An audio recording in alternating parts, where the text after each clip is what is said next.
Tell me what about conversations with people when people say what it is you do. What kind of feedback do you get? Oh, well, you get a variety. You get the ones who sort of say, "Oh, and I can do that, and I'll probably do that when I retire," and that's fine, and they probably can. But I think what a lot of people don't realize is when they read a book and it's perfectly written and clean, what they don't see, and you shouldn't see, is the work that goes into it, because it's hard to make it look so perfect. It's like an analogy is going into a perfectly decorated room that's absolutely beautiful. What you don't see is all the planning that went into it and all the work, the ladders were up and everywhere, the paint was being put on, all of that stuff. So, yeah. Yeah. Right. And they're turned around in a fairly short time, too. So it's not like you're, for years, just sort of adding a little touch here and there just to make it right. It's kind of, you're just going full tilt to get the thing done in time to have it launched. And so, still you want to put as much care and effort and love into it. But which may be a difference, perhaps a slight difference between the writer's job and the illustrator's job. So, start to finish, how long would you say you had if you're assigned a manuscript? Yeah, it's a little deceptive because you do get the manuscript maybe a year before the time the book is due. Sometimes it's only a few months, depending on what type of book it is. Usually the nonfiction books have a much shorter turnaround time. But a lot of that is the kind of the roughs, getting the layout right, and small changes, and then to actually do the painting, which is the most labor-intensive part of the whole thing.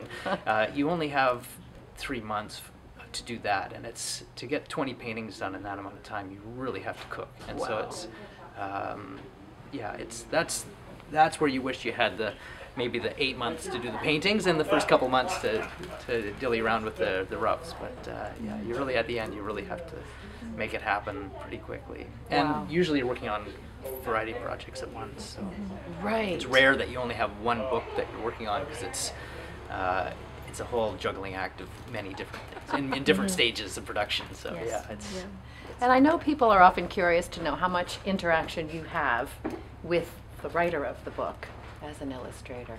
Yeah, that's generally not that much. Generally not at all, actually. But, publishers, the art directors and the editors are usually so great at what they do, and in some ways it's better to only work with an art director and editor. I think because of the short time frame. From what I know, the writer is involved in the process nearing the end, generally. But I think because the process isn't such a short span of time, that to expedite it, they just have the people who are professionals at getting the art together, getting the writing in together, everything clean. I think it works kind of well that way. Though this is where conferences are great, because then you get to meet the writer and meet the people, and at book launches. But I kind of wish there was a bit more, but then again, I also wish there was a longer time frame to work at it in. Right. Well, actually, from the other side, what happens is quite often, as the author of a piece, if I've written the words, sometimes I will get the chance to look at the artwork, some sample artwork of a number of illustrators, and have a little bit of input into it, which is wonderful. Sometimes I don't. Sometimes I don't get to see the art until the book is done, which is quite extraordinary. But it is actually really crucial, I think, for the author to get to see the artwork before it goes to print, because sometimes there are errors. For example, I remember in one of my books that I think it was in Making Grizzle Grow, the artist had originally put in some little green bits on the pizzas, and I emailed her and said, what are those green bits? She said, well, they're the anchovies and the olives. And I said, but the text says no anchovies on the olives. And she said, but it wasn't her fault, because she had actually, for some reason, that word no was missing. And so she had painted what she thought was accurate, but it's really crucial, I think, on the one hand, to respect each other's creative integrity and not get too involved, because I wouldn't want the illustrator telling me what I should write, and I should not be telling the illustrator how to illustrate. But at the same time, I think some kind of careful viewing over to make sure that any inaccuracies are addressed is really important. Right. Yeah, and I think if the writer and illustrator really connect, there can be a great...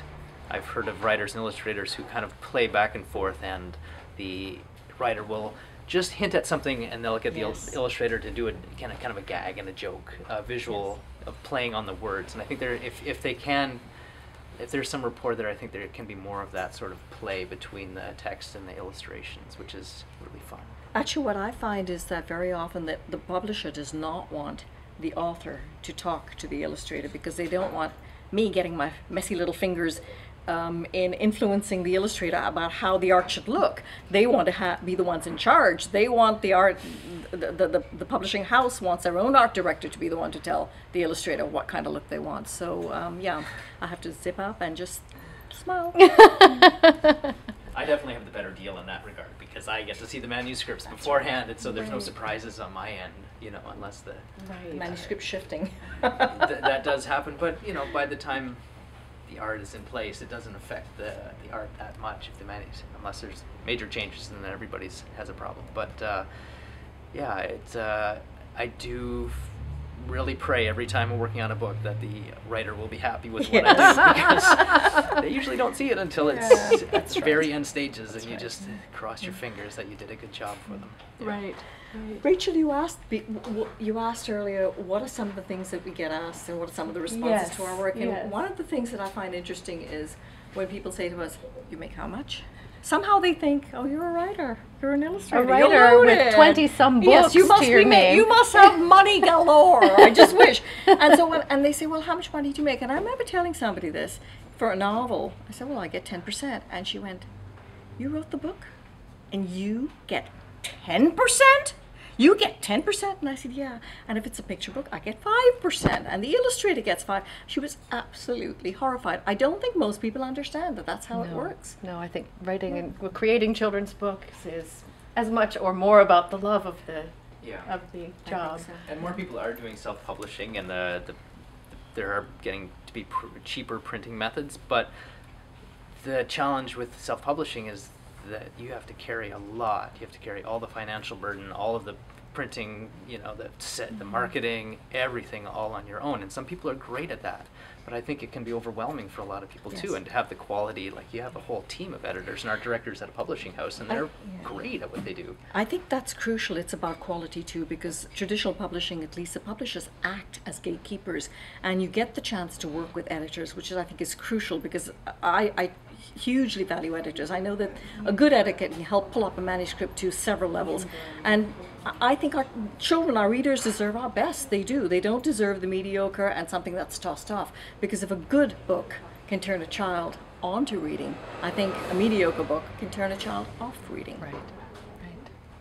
Great. Well, I think we could probably go on for weeks, but Well, the nice thing about just to touch on that is there's so many great books out there.